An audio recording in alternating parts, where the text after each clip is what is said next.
नमस्कार। अगर आप नीट यूजी 2026 की तैयारी कर रहे हैं तो ये जानकारी आपके लिए बहुत ही ज़्यादा ज़रूरी है।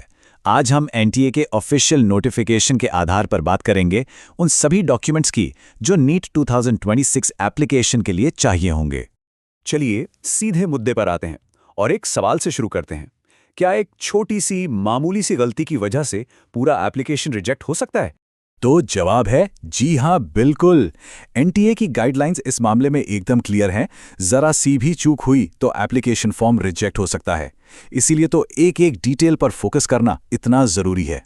तो लिस्ट में सबसे पहला और सबसे जरूरी डॉक्यूमेंट कौन सा है? वो है आधार कार्ड। ये आपकी फाउंडेशनल आईडी है। एनटीए साफ कहता है कि आधार कार्ड एकदम अपडेटेड होना चाहिए, तो फॉर्म भरने से पहले ये चीजें जरूर चेक कर लें। पूरा नाम, डेट ऑफ बर्थ, जेंडर और आपकी फोटो। और हाँ, फोटो बिल्कुल रीसेंट होनी चाहिए, पुरानी नहीं।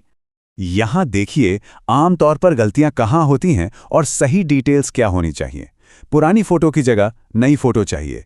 नाम की स्पेलिंग क्लास 10th के सर्टिफिकेट के हिसाब से होनी चाहिए, कोई गलती नहीं। और सबसे इंपॉर्टेंट, आपकी डेट ऑफ बर्थ भी क्लास 10 सर्टिफिकेट से ही मैच होनी चाहिए। आधार के बाद अब आते हैं आपके एजुकेशन रिकॉर्ड्स पर। चलिए देखते हैं कि क्लास 10 और 12 के कौन कौन से सर्टिफिकेट्स लगेंगे। यहां देखिए क्लास 10th की मार्कशीट या सर्टिफिकेट का मेन काम है आपकी डेट ऑफ बर्थ को वेरीफाई करना, और क्लास 12th की मार्कशीट से ये चेक होता है कि आपके पास फिजिक्स, केमिस्ट्री और बायोलॉजी सब्जेक्ट्स थे या नहीं। तो एक सबसे जरूरी बात, जो डेट ऑफ बर्थ फॉर्म में भरी जाएगी वो हमेशा, आई रिपीट, हमेशा क्लास 10th के सर्टिफिकेट से मैच करनी ही चाहिए।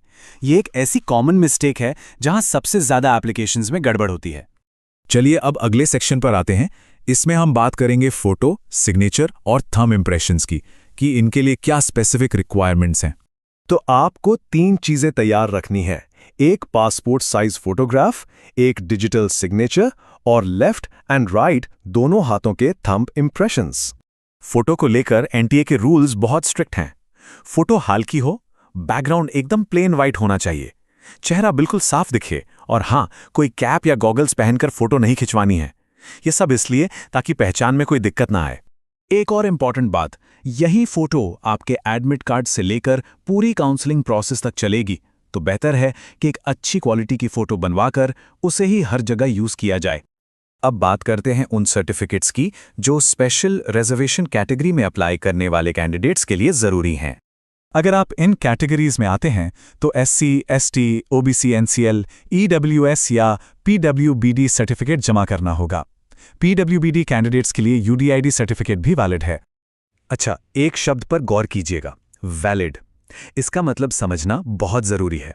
देखिए, खासकर OBC, NCL और EWS सर्टिफिकेट्स के लिए ये एनटीए के बताए गए करेक्ट फाइनेंशियल ईयर के हिसाब से ही बने होने चाहिए। मतलब पुराने सर्टिफिकेट से काम नहीं चलेगा।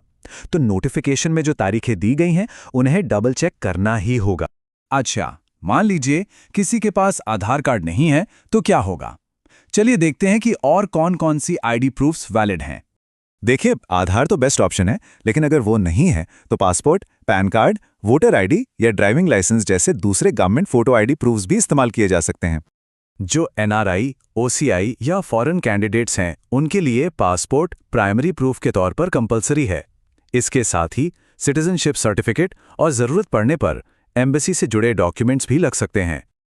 अब हम आते हैं सबसे सीरियस पार्ट पर, एनटीए की वो सख्त चेतावनी जो फेक डॉक्यूमेंट्स को लेकर है।